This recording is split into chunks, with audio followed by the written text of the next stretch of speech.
আসসালামু আলাইকুম। আমি জাকারিয়া সরকার, শিশু মনোবিজ্ঞানী, রাজশাহী মেডিকেল কলেজ হাসপাতাল।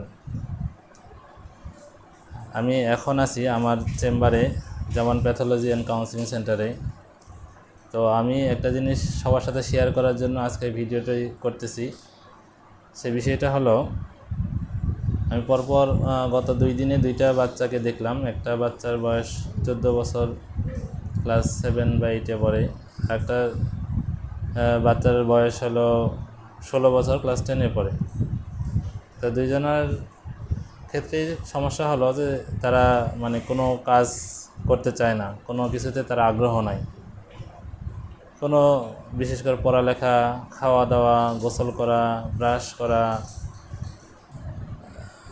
এরকম আনুষঙ্গিক আরও অনেক কাজে তাদেরকে বারবার বলতে হয়, বকাঝকা দিতে হয় এবং রেগে রেগে কথা বলতে হয়। আর কথা না বলা পর্যন্ত তারা এই কাজগুলো করে না। তো 2টা বাচ্চাদের মায়ের 2 রকম কথা হলো যে একটা বাচ্চার মা অর্থাৎ 14 বছরের ছেলেকে তার মা তাকে প্রতিদিন গোসল করে দেয়। তো আমি কেন গোসল করে দেন?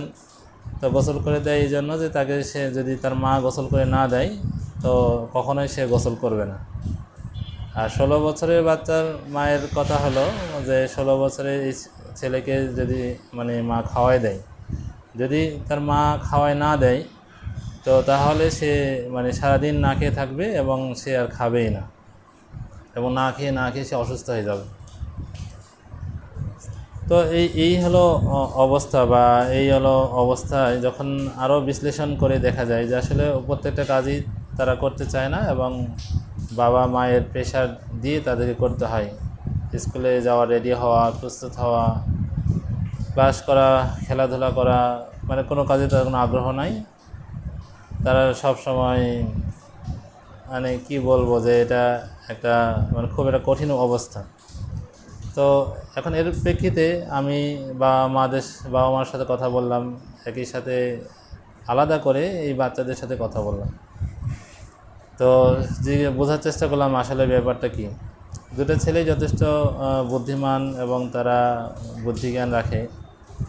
তো কিন্তু বাবা মাদের প্রেশারে বাবা মারা এইসব ব্যাপারে খুব কঠোর যে তারা সন্তানের মতামত, ইচ্ছা, আকাঙ্ক্ষা তাদের মতো করে চিন্তা করে এবং তার কি লাগবে কি লাগবে না, সে কি নিবে কি নিবে না।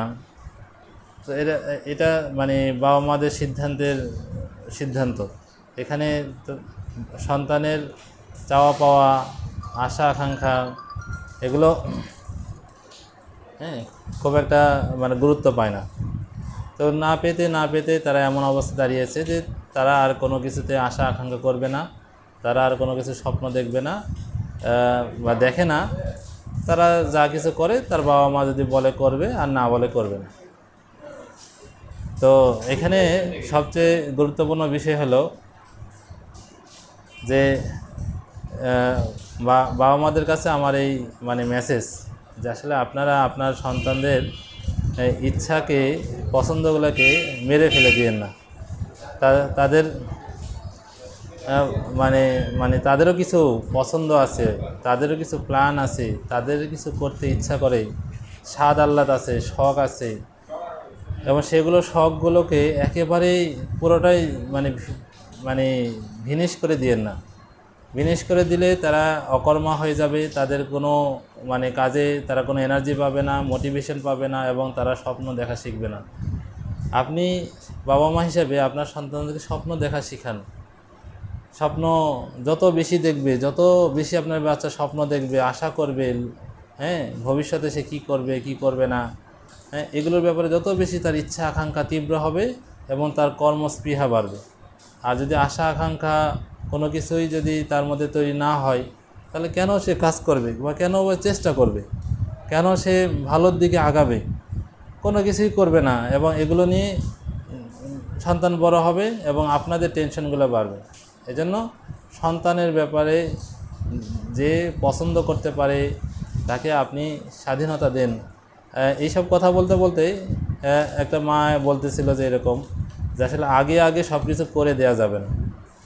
অন দ্য সিচুয়েশন বা পরিস্থিতি অনুযায়ী তার কার্যকলাপ, তার কর্মপদ্ধতি ঠিক করতে হবে।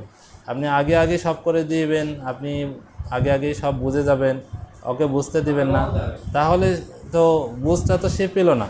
বুঝটা পাচ্ছেন আপনি, আপনারা বুঝেন যে রেজাল্ট কত দামি, রেজাল্ট কত ভালো, ভালো হলে এটার গুরুত্ব কত, কিন্তু এটা তো সন্তানকেও বুঝতে হবে যে রেজাল্টটা তার জন্য কত গুরুত্বপূর্ণ। সে যদি না বোঝে তাহলে কেমনি সে কাজ করবে? তো এই এই বিষয়গুলো আপনাদের সবারই মানে সচেতন থাকা দরকার এবং বোঝার চেষ্টা করা দরকার। ধন্যবাদ সবাইকে।